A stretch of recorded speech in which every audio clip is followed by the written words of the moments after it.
सरकार ने कहा है उत्तराखंड के युवा को रोजगार मिलेगा, लेकिन जवानों की मांगे वो क्यों नहीं सुनते हैं?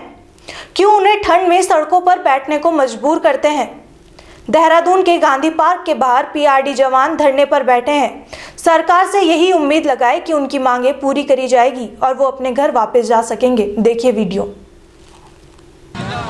ये तो आज कोई नया दिन नहीं है, क्योंकि हमें एक हिसाब से तो अगर बोलना चाहूँगा तो ये तो हमें 1 साल हो गया है जी, क्योंकि हम 2021 में बैठे थे और आज 2022 लग गया है ना। हम पिछले 28-29 तारीख के बैठे हुए आदमी हैं और आज माना 4 तारीख होने जा रहे हैं तो आज भी हम बैठे हैं और हमने पूरी सर्दी यहीं पे काट दी है, लेकिन फिर भी कोई संज्ञान नहीं ले रहा है इस बात का कि मतलब ये लोग बैठे क्यों हैं, क्या इनकी वो है मेन मांगे हैं और क्यों नहीं इसको कर रहे हैं। तो आपकी प्रमुख मांगे क्या हैं? बिल्कुल, हमारी प्रमुख मांगे तो सरकार तक कई बार अवगत करवा दी हमने। जो चार चीज़ें हमने जो रखी थी कि मानो 365 दिन का रोजगार होना चाहिए जवानों का, और युवा कल्याण से पृथक होना चाहिए, अलग होना चाहिए। इसका पीआरडी का एक अपना एक विभाग होना चाहिए, अपना एक अलग से ढांचा होना चाहिए। और उसके बाद हमने एक प्रत्येक ज़िले में या पूरे उत्तराखंड में एक सत्यापन होना चाहिए पर जवान का कि जो प्रशिक्षित जवान है सिर्फ और सिर्फ उसी को ही ड्यूटी दी जाए, क्योंकि अपनोता, अपना नाता रिश्ता या अपने चहेते वो अधिकारियों के हों, चाहे किसी कर्मचारी के हों, चाहे किसी नेता के हों, ये दलाली नहीं चलनी चाहिए इस विभाग में। इसलिए हम लोग इसका भी एक सत्यापन चाह रहे हैं। इसका सत्यापन होना भी बहुत ज़रूरी है।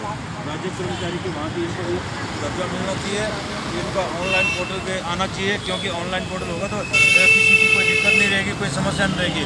जिसकी भी ड्यूटी लगेगी वो सीधी ऑनलाइन के हिसाब से लग जाएगी, है ना। तो यही हमारी 4 चीज़ें रखी हैं सरकार से, लेकिन सरकार ने सुनी तो है, घोषणा की है। माननीय मुख्यमंत्री जी ने अभी घोषणा की थी कि पिछले 8 तारीख को, तो 8 तारीख को जब घोषणा की थी उन्होंने 365 दिन में से हमें 300 दिन की घोषणा की थी कि मैं आप लोगों को 300 दिन ही दे पाऊँगा।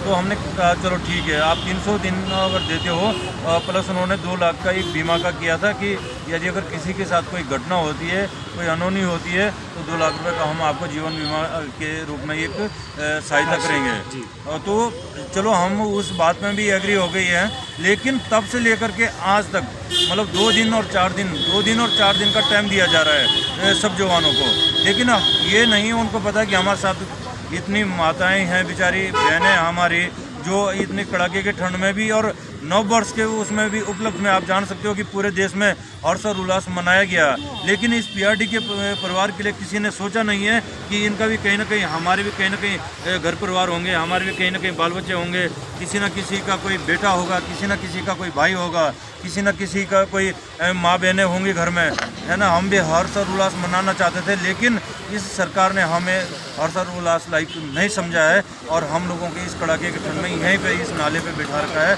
अभी तक, जो कि मतलब जीव जारी नहीं हुआ है। और हमारा एक ही वो है कि जब तक हमारा जीव जारी नहीं होता है हम तब तक जो बैठे रहेंगे और बैठे रहेंगे। मतलब सरकार घोषणाएं कर रही है लेकिन उन घोषणाओं पे काम नहीं कर रही है। हाँ, तो कहाँ काम करते तो हम बैठते नहीं। यदि अगर हमारा जीव जारी हो जाता तो हम यहाँ से तो कब को अपने घर में सब लोग आज के लिए तो कब चले जाते हैं। और फिर साथ साथ में ये है कि आजकल माना जैसा ये कोरोना का ये तो माहौल बढ़ता जा रहा है और इसके बाद माना इलेक्शन की ड्यूटियाँ हैं, कई चीज़ों का है, तो शायद हो सकता है आज के लिए तो सब लोग अपने ड्यूटियों पे तैनात हो जाते हैं, क्योंकि जबकि सेवाएं आज तक जो कंटिन्यू दे के आ रहे हैं सब लोग, तमाम जवानों ने माना, वो कोरोना काल से लगा लो आप, है ना, हरिद्वार कुंभ की ड्यूटी लगा लो, ये कोरोना महामारी का भी लगा लो, आप किसी एग्ज़ाम ड्यूटी का लगा लो, चाहे किसी थाने चौकी का लगा लो या किसी चौराहे का लगा लो या ट्रैफिक में लगा लो, तमाम जगह मतलब ये लोग सेवाएं देते आ रहे हैं सरकार के साथ, लेकिन फिर भी सरकार मतलब अनसुनी कर रही है कहीं।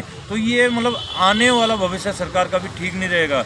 यदि अगर इनकी पीड़ा अगर वो नहीं समझ सकते हैं तो शायद सरकार की पीड़ा भी ये जवान नहीं समझ सकते हैं। और ये मैं बता दूं कि आप सरकार जो इन लोगों को कम ना हाँकें, क्योंकि ये अपने आप में बहुत बड़ी संख्या है और इनकी बहुत बड़ी स्ट्रेंथ है और इनके तमाम पूरे उत्तराखंड में नाता रिश्ता है, भाईचारा है, सब कुछ है।